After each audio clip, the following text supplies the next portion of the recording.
Alhamdulillah kita kembali semula. Seperti mana yang saya sebut bahawasanya saya ingin sentuh tajuk ini kerana sebahagian orang ni dia begitu sensitif. Kadang-kadang dianggap bila kita nak kuat agama ni kita kena ubah pakaian. Kalau tak pakai jubah tu artinya tak kuat agama. Tak pakai serban tak kuat agama artinya. Tak pakai baju Melayu tak kuat agama artinya. Ini pandangan-pandangan yang seperti ini kita lihat tidak demikian yang dipraktikkan oleh Nabi SAW. Saya membaca seorang sarjana besar dalam Islam, tokoh ulama yang agung, iaitu Syekhul Islam Ibnu Taimiyah rahimahullahu taala yang meninggal pada tahun 728 Hijrah. Kita lihat apa ulasan Ibnu Taimiyah. Kata Ibnu Taimiyah, Rasulullah SAW itu pernah memakai gamis, memakai qamis, yakni baju labuh dan serban. Baginda pernah memakai kain sarung dan rida, yakni baju separuh, yang dipakai bersama dengan kain sarung, rida. Baginda pernah memakai jubah dan farajiyah, yakni baju besar dan panjang kedua-dua tangannya. Baginda pernah memakai pakaian daripada jenis kapas, bulu dan selainnya. Baginda pernah memakai jubah bulu ketika bermusafir. Baginda juga memakai apa yang dibawa daripada Yaman dan selainnya. Kebanyakannya dibuat daripada kapas. Mereka yang pada zaman itu juga memakai pakaian buatan Qibti Mesir yang ditenung daripada katan.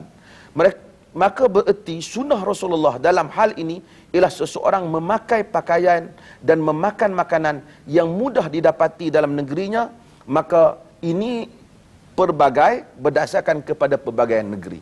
Maka kata Ibnu Taimiyah bahawasanya yang dikatakan sunnah itu ialah seseorang memakai apa yang sesuai dengan negerinya. Umpamanya dan juga dengan pekerjaannya. Kita jadi nelayan umpamanya. Takkanlah nelayan nak pakai jubah turun ke laut, macam mana nak tangkap ikan, kan? Jadi ada orang pergi kerja di tempat yang berat, yang membuat kontrak-kontrak besar umpamanya, membabitkan kerja-kerja yang bahaya. Dia kena pakai pakaian yang sesuai dengannya. Orang yang jadi doktor, dia pakai pakaian yang sesuai dengan pakaian doktor. Dan ini yang ditunjukkan oleh Rasulullah SAW. Al-Imam Ibnu Qayyim, anak murid Syekhul Islam Ibnu Taimiyah yang meninggal pada tahun 751 Hijrah, menyebut bahawasanya petunjuk Nabi SAW dalam berpakaian ialah memakai apa yang paling bermanfaat untuk badan, yang paling ringan, yang paling mudah, dan dipakai dan ditanggalkan. Yang ni kita pakai apa yang mudah. Orang negeri sejuk dia pakai yang tebal. Orang di Malaysia pakai pakaian yang sesuai dengannya. Ini adalah konsep kita dalam menghayati prinsip-prinsip Islam berhubung dengan pakaian dan budaya. Saya sentuh hal ni kerana kadang-kala orang ni apabila dia nak berubah, nak jadi saleh, alhamdulillah, dia kadang-kala dia berfikir benda yang dia nak kena ubah ialah dia nak kena ubah style ataupun fashion pakaian dia. Ini tak betul. Kalau dia nak mengubah daripada tidak menutup aurat kepada menutup aurat, itu betul. Tetapi kalau dia nak mengubah fashion, itu tidak tepat. Sehingga saya kadang-kadang ialah ada orang di Malaysia ni ada buat slipper Rasulullah. Ketika tu dijual slipper Nabi dengan bentuknya. Saya ingat orang Arab pun tak pernah tengok slipper Nabi dengan pattern yang dibuat dalam negara kita itu. Dan saya mencari dalam hadis-hadis Nabi SAW berhubung dengan ni'ah Rasulullah SAW ni, slipper Nabi SAW ni ataupun kasut yang dipakai oleh Nabi ni, tak ada pun potongan demikian. Kalaupun ada, Nabi SAW dia akan pakai apa saja yang ada. Nabi bukan tukang kasut untuk buat design slipper ataupun design kasut. Kita pakai je apa saja. Kita orang Malaysia kadang-kadang pentingkan benda-benda yang seperti itu. Benda yang Nabi tidak jadikan prinsip. Kalau kita nak kempen orang Islam ada kilang kasut.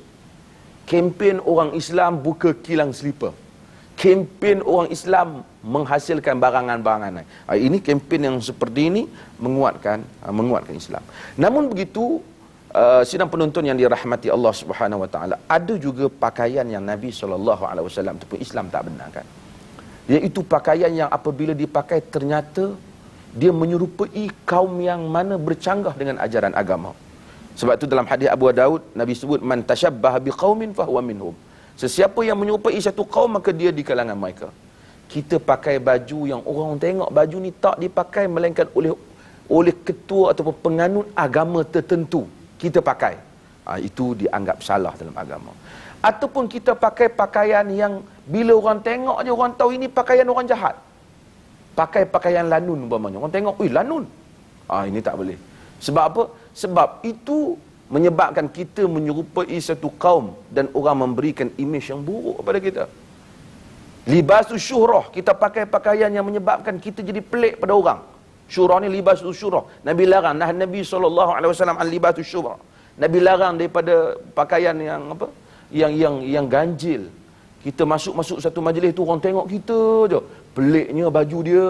Libasus syuhrah dilarang. Sekalipun kita buat balik jubah daripada negeri Arab mana ke, sampai satu kampung kita heran. Dia dilarang. Kita pakai serban kita style yang pelik. Orang kampung kita tak pernah tengok. Orang bandar kita tak pernah tengok. Itu dilarang kerana libasus syuhrah. Kerana Islam ini mementingkan kesederhanaan. Tak nak kita jadi pelik pada orang. Ataupun kita pakai tadi pelik pada orang. Pakaian yang mana dipakai oleh orang-orang yang buruk perangainya. Ataupun pakaian yang menyerupai agama tertentu. Dan insyaAllah kita akan kembali lepas ni kepada beberapa perkara lagi untuk kita bincangkan. Kita kembali semula.